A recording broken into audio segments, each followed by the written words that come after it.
This video is explaining my approach when I find myself in a fast killing group.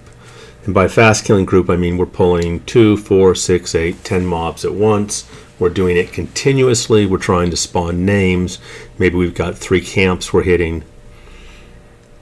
And I have to work to compete with the warrior and the berserker, who are supported by a bard and a shaman, and are putting out more damage than I can do, even when I'm dotting up multiple mobs. So in this approach, I'm going to load 3 dots that are fairly fast, my Big Pyre, my Extermination, and Legold's Venom.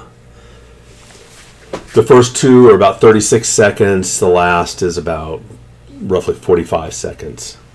The mobs are dying in 25 seconds, and I'm going to run out of mana continuously, so I'm going to hit blood hit my synergy, I'm going to hit my swarm pet, keep death bloom down, keep blood magic down, and hit my anguish robe and all my burns as they come up, since I'm saving nothing.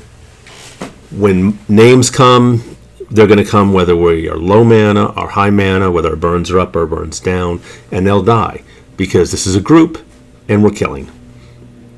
I hit my first dot on every mob that's there, second dot on every mob, third dot on every mob, then I'll pop synergy, try and keep that up. That will help the group probably more than anything, and throw in the swarm pet whenever it pops.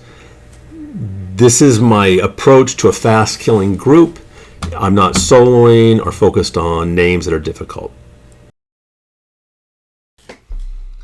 I have Venom located. The only reason I have that loaded, the only reason I have that loaded is because there's a chance to make an Essence Emerald. And Essence Emeralds right now are very expensive in the Bristlebane Bazaar. I also have Instill Ally, again, that has a chance of proccing an Essence Emerald. And so rather than killing off, sacrificing characters to make Essence Emeralds, which is fine, and I suppose I could do that, I am sacrificing arguably a little bit of DPS to have these chances of scoring a kill shot or having my pet proc an Essence Emerald. Normally, they've added to your pet disciplines pet proc hold. You can not have your pets proc, which is certainly on raids the absolute way to go, where absolute DPS matters. That's the way to go. But for my case, I have turned it off to try and generate a few Essence Emeralds. I have here Reciprocal Paroxysm. It's does a little bit of damage, does some heals.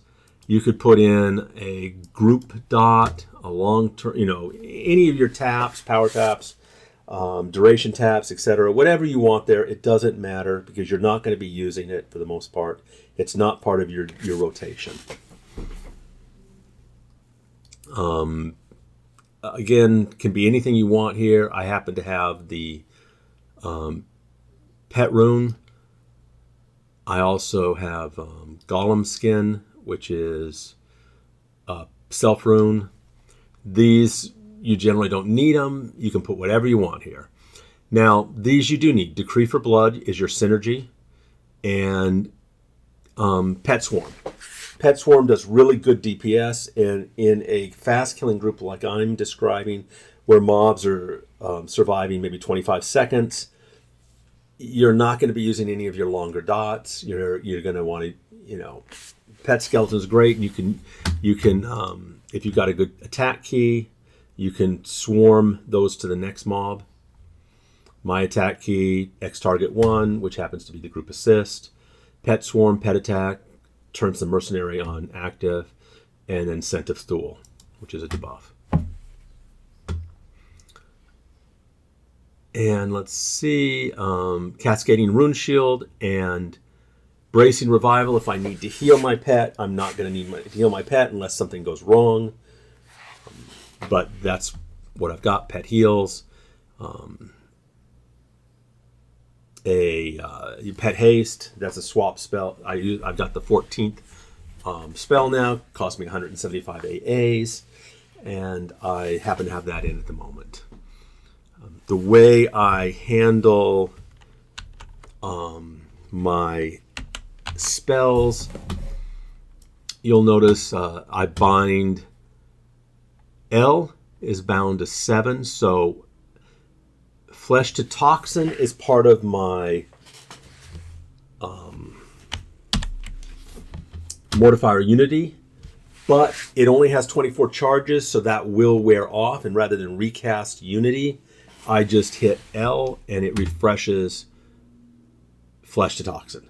And it used to be you could do 2 of these, but because of the way it's that we've aged out. Now that we're level 125, that is no longer useful to use the older one too, because they do stack, but not helpful. K, I hit K, it's going to cast Decree for Blood, and then it's going to cast Call Ravening Skeleton, Pet Swarm. I can do that, or I can hit P, which is my mash line. Necros don't have a lot of mashable keys, but I do have Swarm, Decree for Blood, and Venom set up. And then it will hit Blightbrig's Tune of the Grave, because in a fast-killing, long group like I've described, I want to use the Tunic whenever it's up. I'm not timing it. Now, when I cast Tunic, it'll tell me you've got Murrin up, and it'll start timing it. It'll tell me what ends. That's just in case I wanted to stop doing swarms and focus on dots. Not as useful in the type of group I'm describing, where you're not going to be changing your rotation a lot. You're pretty much keeping the same rotation. This is not like where I've got 6, 7, 8 dots loaded. I'm not casting my disease dots, etc. I'm not doing multiple poison. I've just got 3 main dots that I use. And the reason is because I will be running out of mana if I use big dots. I mean, a lot. But I want to do as much damage as I can overall. And I found this is the right mix for me and the kind of groups that I'm with. I have been tempted at times to throw in a 4th dot, but I find that when mobs are dying in 25 seconds and you're putting this trio of dots on 4, 5, 6 mobs, that's enough. I don't need a 4th dot. Z, if I need to heal my pet, I hit the Z key and it will trigger either Cascading Rune or Bracing Revival. No big deal. If you happen to be, these are summoned mage items. I don't use them for DPS. I have this character is a mage, has a mage persona, and so I can summon those. I can summon all my pet toys, pet weapons, etc., and then switch back to the Necromancer. This is actually kind of a custom setup I did for somebody, and that's the way their guy has. That's why you have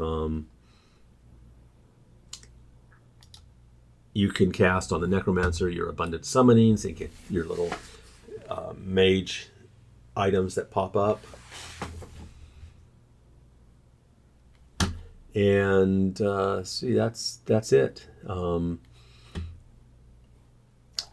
Again, when you do a mash key like this, when it hits the Tunic, it's not going to go any further. I do sent to my attack key, whatever mob I've targeted, sent to Thule. These are all manually triggered whenever I feel like it. I do them often, but Swarm, Bones, Wake of the Dead, Frenzy, Fortified Companion, Shed Aggro, that just death piece drop, and I immediately stand up and I cast Invisibility. That's all it does. It's just Shed Aggro key. If I want to stay down, I would use Death's Effigy. And Whisper, I would, if I'm using that, like traveling, I might swap that for Shed Aggro, so they're below each other. And that would pop me forward 200 plus feet and immediately invis me. It can speed me up or it can get me past like a sea invis mob or something if I need to. And the way I have this set up, I hit Alt-H, these all go away. Because they still work when they're closed. I can still hit P and it's my mash line. I can, hit the F bar, Alt-H, I can hit this F bar and shed aggro. I can death piece, even though they're not visible right now. And since I know my setup, I don't need them visible all the time. Let's see. And as I said, this is my Death Bloom, Death Blood Magic. You're going to have those pop down all the time. You're going to be struggling for mana. Life Burn, use it occasionally. Again, you're not drawing aggro. Throw it in, especially when you're kind of recharging your mana. Bloom is down, Blood Magic is down, your OOM, and you still want to do some damage.